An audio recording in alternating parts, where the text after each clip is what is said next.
DIY Clubbers. Today we're going back to our DIY roots and we're making rosemary oil.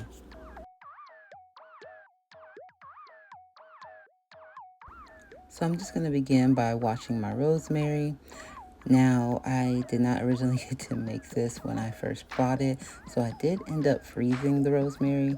So that's why it looks a little bit brown right here, but it should have retained all of its essential properties. So I'm just going to rinse this off with some cold water and allow for it to sit in the strainer until most of the water drips off. For the remaining water, I am going to just lightly pat it down with some paper towels and try to remove as much water as possible. And then I followed the advice of the YouTuber's video that I was watching, which I'll link it down below. And I just went ahead and placed the rosemary into some tea towels. That way we could remove all of the rest of the excess water. You don't want to have any water remaining on the rosemary because that'll compromise your oil. So if you just leave this in the tea towel while you finish getting all of the rest of the ingredients ready, it should go ahead and dry off the remaining water. This is what the rosemary looked like after sitting in the tea towel for about 5 minutes. Because it was still damp, I did kind of spread it out and pat it softly with the tea towel. Then I decided to add a secondary tea towel just over the top of the rosemary to try to speed the process along so that we didn't compromise the oil. And I left it there.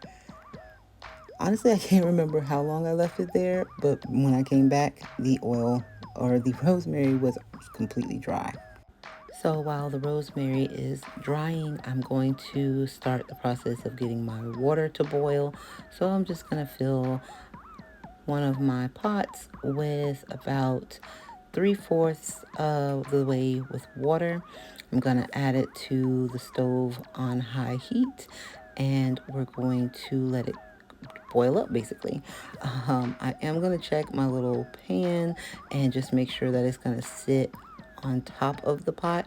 You do not want the water to touch the bottom of the bowl that you're going to be using to do this. And basically the reason for this is we're creating the double boiler method, and this is just going to allow for the oil to heat up.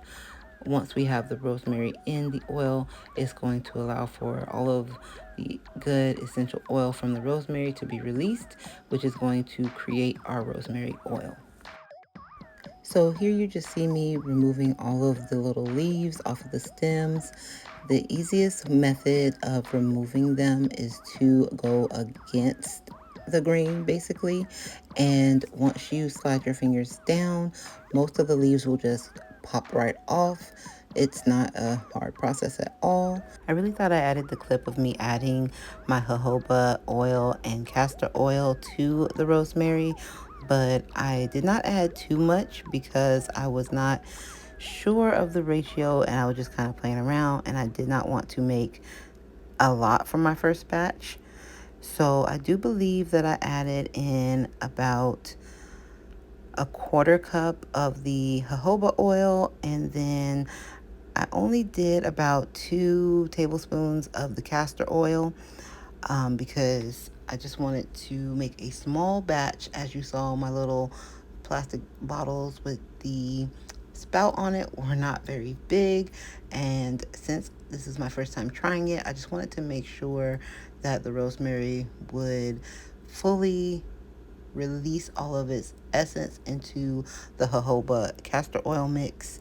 And I ended up keeping this on the stove, I do believe, for about a good 20 minutes. The video that I was following left hers for about 15, but mine didn't really change the color too much until after 20 minutes. Once the oil finished boiling, I did go ahead and set it aside to cool fully, and then I'm going to just use my funnel and my mesh strainer to filter out the rosemary leaves from the oil. And you guys, that was literally the perfect amount. I couldn't have done this any better if I tried harder. But I do go ahead and press out all of the oil from the leaves, making sure to get every bit of that and try to get them as dried out as I can. And then I'll just go ahead and remove the funnel and put the top onto the bottle, and that will complete us making our rosemary oil. So since I'm doing the DIY for the rosemary oil for hair growth, I wanted to show you guys an update of my locks. They are flourishing really well, and the way that I go ahead and do moisturize my hair is I will saturate it with the rose water and regular spring water, and I saturate my whole head, not to where it's wringing wet, but very, very damp. And so then I'm going to just use the rosemary oil that we just made, and I'm going to work it through onto my scalp, into all the parts, and then I'm going to also go through and add it into my actual hair. And I can just go ahead and repeat this process of adding the oil and then giving myself a little bit of a scalp massage, because I do want to get the circulation moving. As you guys have seen before, I do have a little bit of traction alopecia from my front edges in the temple area, and that's just due to misinformation from back early 2000s when it came to our hair and how fragile the edges are. But I am hoping that this rosemary oil will reinstate that area back to its former glory. But this is how I kind of just part out my edges. And then I also added some mousse on just for that shine and to fully lock in all the moisture. And then I've been keeping my hair pretty much wrapped up just like this in between twists, and it's been really helpful with allowing me to keep my hair tied up tight. I also keep my hands out of my hair, and I like the style because you can pretty much rock it anywhere. Thanks for watching the video this week. Let me know if you guys would try out the rosemary oil. Make sure you subscribe to the channel. Go over to Haiku Creations and give me a follow on IG. And stay tuned for new videos.